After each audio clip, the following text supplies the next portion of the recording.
Assalamu alaikum, peace be upon you all. This is your host Amina Ahmed, and you're watching Next Gen. Here on Next Gen, our goal is to amplify the voices of young people, particularly young people who are change makers and addressing issues in the world and issues that are relevant to them. Today, with us, we have Marya Bangash. And usually, I do a little bit of an intro in the beginning and talk about the issue, but I think Marya is the type of person that I would love for the audience to hear immediately. She is so well accomplished. We've had Marya on the show before, about 2 years ago exactly, and we have her here again. We are honored to have you, Marya Bangash, who is the Education and Outreach Coordinator at Smile Canada Support Services. She is a first-year student at York University. Marya is co-chair of the Holland Bloor View Youth Advisor Council and a social media influencer who dedicates her time and energy to disability advocacy. Her work includes spreading advocacy, hosting presentations, workshops, and community conversations with community leaders, universities, hospitals, and various institutions on the importance of culturally responsive accessible support for racialized children and youth with disability. Marya, you have done so much work in the past 2 years. We haven't really had much of a conversation in the past 2 years. So I am pleased to have you back on the show. Thank you so much, Marya, for being here with us today. Thank you so much for having me and thinking of me. Yeah, it has been a long time. I'm happy to be back. Alhamdulillah. And Marya, congratulations on starting at York. How has that been? I mean, it has changed for you. I know you switched from what you were doing before. Tell us about that, your experience at York. Yeah, so I used to be a business student and I finished up my diploma. And what I thought was going to be my MBA in human resources, I turned out into going into York for human rights. So I am a second year student at York University studying human rights and equity studies. It's been an amazing time in the program so far. This is my first semester back on campus. And I've really been enjoying it. It's really nice to get back into school and have a social life again. It's been so long with COVID as well. I'm part of my uni's MSA now, and I'm getting back into the routine of being involved in my community more in person. And yeah, it's been really great. Right. And what initiatives, I mean, are you taking part in uni? I know you're involved. I see you everywhere, your face everywhere. What are you doing at university right now? So right now at university, I guess my biggest role is being part of our MSA, our Muslim Student Association. So I am the director of accessibility. So a lot of my role is facilitating and making sure that all events and programs and things that we conduct are accessible, and making sure that my team is well equipped on how to make our spaces more accessible. Little things like if we're planning like a Quran class, like how are we making sure we have Qurans in different font sizes and in different book sizes. I know for me, I cannot hold really heavy books, so something smaller would help me out. Or fun stuff like if we're having a sporting event, how do we make sure that everybody can play those sports? How do we plan so everybody can be included? And I'm making sure that my team keeps these things top of mind, but also as well, what can I bring to my team to bring educational resources and ways that we can implement accessibility in all assets. And Maria, I think when we spoke 2 years ago, there were multiple initiatives and projects. I think even media that you were involved in then. And ever since then, you have been very outspoken about the exploitation that you felt by some of those outlets. Tell us a little bit about that. Why did you take a step back from some of the initiatives that you were partaking in, and what has that experience been like? So I did take a bit of a break out of social media and TikTok and all that fun stuff for a while because I realized I was being put in places where I wasn't particularly welcome, predominantly white spaces, and that wasn't where I wanted to be. I wanted to work in my own community, and initially I struggled a lot to get in my community and be involved in a more Muslim hemisphere. When I was working in mainstream Canadian outlets, I was being exploited and I was forced to hide my identity being Muslim. I wasn't allowed to talk about what that looked like. I wasn't allowed to talk about what it was like to be Pakistani or anything like that. It was just strictly me and my disability. And I was used as tokenism as like the one person of color that they have used, and that was really sucky. And it wasn't fun working an 8 hour day and not getting paid a single penny for it. People deserve to be paid for the work that they do, especially activists. It is a labor of love to tell your trauma and tell your story. to the masses. And I deserve to have a roof over my head just as anyone else does, or have food to eat. And I can't get those things done if I'm not getting paid. But this is where Smile kicked in when I started working at Smile. It's been 2 years now, alhamdulillah, and I hope to go even more years than that. Working there has meant that I've been able to talk about my story, talk about my life and what it's like to have a disability, all my intersections, being Pakistani, being Muslim, growing up in an immigrant household. What does that mean for me and what does that look like? And I can use my intersections at the forefront of my work. So when I go and present in big universities here in Toronto, when I go to hospitals and talk to the healthcare team. How do you serve the Muslim families? Even training like the YMCA on how to like handle their children, how to make sure that everyone can play and have fun. I recognized as I got older that using my intersections and these parts of my life are critical in the work that I do, because everyone's experience is so unique. Everyone's story, when you tell it, it is so unique. And you can only tell those unique stories when you have the storytellers to tell them. So, as much as I did take a step back in a moment to reflect, coming back into this space and owning it as my own and being able to work and share my stories has meant everything. I'm so glad that you've been able to find a space that is accepting of all of your identities and not just kind of focusing in on one and forcing you to kind of speak about only one identity while completely ignoring the rest. You mentioned Smile. What is Smile, Marya?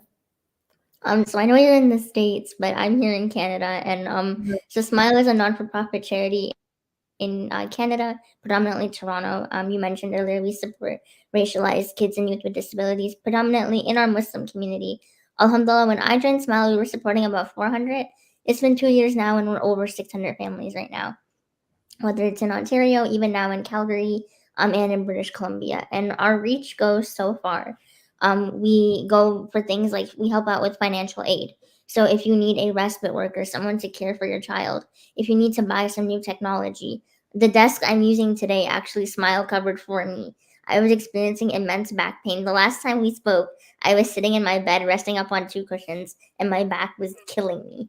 Today, I have this adapted seat and this desk. Smile pitched in to help me get the desk so I would be able to work. That's what accessibility looks like. And they understood that I was rejected for my grant. They came in and they gave it right to me. I had no issues. We do financial stuff. The most important thing is that we provide culturally responsive care. So our families, they might need access to, say, psychotherapy. Raising a child is not easy. Raising a child with a disability comes with its own separate set of challenges. Having the parents be able to have a therapist come in and maybe talk with mom and dad, talk with the siblings that have a sibling with a disability, give them that support that they need, whether it's spiritual support, mental support that they need to get through whatever they're dealing with. Our whole goal is to make sure that our families have the gaps bridged, because more often than not, we hear that our services from the government are not providing what our families need. The documents are so hard to fill out. The service providers are extremely racist. Nobody wants to sit down with a refugee or an immigrant and explain to them how to get their passport. Majority of our families are immigrant and refugee, meaning that they don't qualify for majority of the services that the Canadian government provides, because you need to be a citizen. So I was born here. So when I was born with my disability, my parents were able to figure everything out for me because I have citizenship. But most of our kids don't. They don't get funding like I do. They don't get access to these chairs like I do. They don't get access to home care and PSW care sometimes. They can't go to the doctor and have everything covered and paid for. Life is expensive. And now with the pandemic kicked in as well, we've been able to respond hands on, whether it's PPE, whether it's giving emergency grocery gift cards. We're on the ground with our families because we know what it means to have direct support and have your community be with you. I personally feel like Smile exists because our community itself has been lacking in supporting people with disabilities. So Smile comes in as a helping hand. Thank you for being a part of such a wonderful initiative that is providing resources to people who may not have accessibility to those resources in other places. So, thank you so much, Mario, for the work that you are doing. We will be right back after our short break. You're watching us on Muslim Network TV. We stream on Apple TV, Roku, Amazon Fire TV, and Galaxy 19 satellite. We will be right back on Next Gen after our short break.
Next Gen. I am here with Marya Bangash, a disability advocate. Marya was speaking to us about her experience with Smile, the organization that she's been employed in for the past 2 years. Now, Marya, I think one of the issues that we have in our community and outside of our community as well is many people viewing disability to be a medical experience only and not a social experience as well. And I feel like because of that kind of notion, there's a lot of lack of resources to people with disability and to their families as well. What do you say to these people who do not view disability to be a social experience? I'd say I think we view disability as a human experience. So I think a lot of people forget that at some point in your life you will have a disability, whether it's in your old age, you have cancer, you have any other type of illness. At some point in your life, somebody else will be taking care of you. When you started your life, somebody was taking care of you as a child and as a baby, and then you grow up and you become independent and you forget all about that care. And then as you get older and more fragile and more sick and your hairs are graying, it's then you remember the people that took care of you. Having a disability is no like easy battle. There are hard days there and there are good days, but I think if our community saw it beyond just like so and so can't walk or so and so has autism, and we viewed it as just a component of them, and we acknowledge that that component of them is sometimes hard. There are problems, there are issues that come up, but what do we do to support them? Because I feel like so many times our community will just be like, I feel so bad for them, and like, oh, their life is so hard and things must be so troublesome. Like, yeah, they are, but what are you doing to make that easier aside from throwing me this pity party that I definitely did not ask for? I'm somebody who's comfortable in my own skin, so I can say that. But some people aren't. Some people struggle to grasp their disability. And you treating them as like a second class citizen or treating them as like an other will bring them down even lower and make them isolate from your community. Our families have reported to us time and time again how isolated they feel from the community. My child can't go to the masjid because the imam kicked him out and said he's too loud. How come all the other kids get to play and be loud and throw their toys everywhere, but this child can't? What's the double standard? Or sometimes they'll say my child can't even get into the mosque. There's like 10 stairs, now you have a wheelchair. They can't make wudu. They're not welcome at Sunday school. Why are we isolating our own community from our services that we offer? What does that say about us as people? It's not just and it's not right, and it's definitely unfair. Right. And you talk about how people kind of love to say things and to, throw pity your way, but they don't have any action that comes with kind of helping families and helping people with disability, gain resources, go to Sunday schools, attend the masjid, just basic things that everyone should be able to do, everyone should have access to. What do you think we as individuals can do to contribute to a more accessible society? I think it definitely starts from top down, whether it be like physical, right? You could make a masjid accessible. You can make them have no stairs. You could be able to have them make wudu.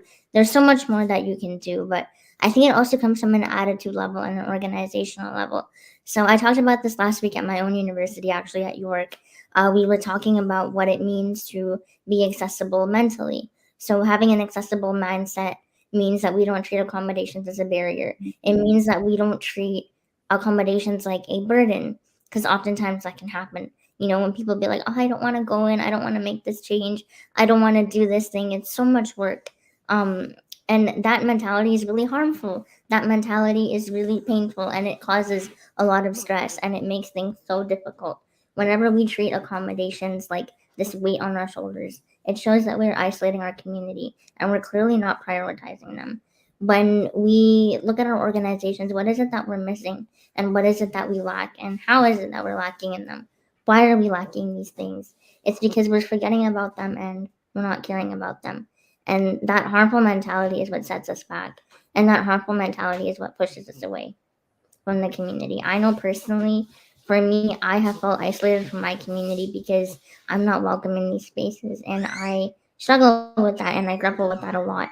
I have to put on a brave space when I go out. And I have to like put on this whole like, I don't want to call it an act, but I have to put my best foot forward when I go into a space that I'm not familiar with, because it causes me a lot of stress sometimes to go and have to consistently advocate for my needs. Right. That is such a burden sometimes. It can be really tricky to navigate that. I acknowledge that as long as I live, I have to fight for my rights.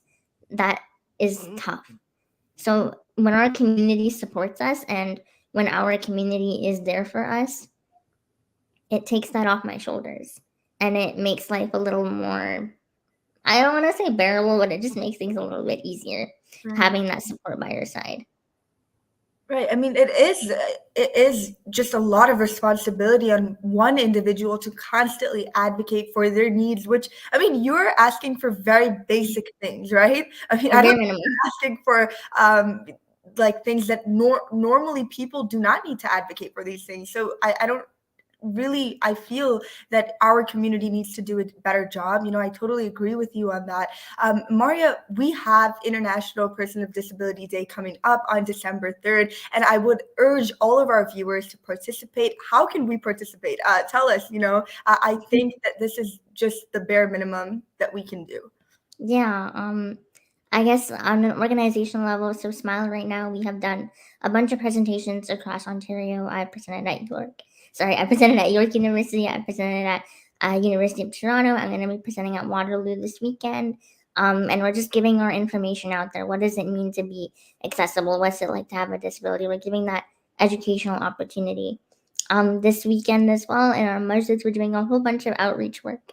On Juma, we're going to be talking about Smile and putting our name out there. And also, we're doing a really cute and fun winter drive for our families. So families can come to our local masjids, and we have a little drive-through center where you could pick up some winter goodies. And I think that's always really fun because winters in Canada are so brutal and they take forever to end. So having a little care package that you can spend the winter with, like whether it be some fuzzy socks or some yummy cake mix to bake during the winter season, it's always really fun. But obviously, when I was talking on my lens of my organization, but as a whole, I think our community needs to do better on the front of holding to the word. I think we have so many like seminars and conversations and talks and like all these different things that we do, but what do we do after the conference is over? What do we do after the day of education is done? Are you actually implementing the things that you're taught in your organization? Are you actually pushing for that like active change? What are you doing as an organization? What are you doing as a leader when you're on that leadership board? Are you remembering accessibility? Maybe it's you go to your local masjid and you say, hey, can we have a khutbah today about disability and how the youth are damaged? Like I feel like anytime we go to the mosque, it's just the youth getting attacked in the speech. It's never anything new. um so what are we doing on a active level? Because I could tell you to go fundraise like $50,000 right now for Smile, but like that's just one thing. People throw money at issues all the time, but they forget that they can participate in helping and changing those issues that are going on.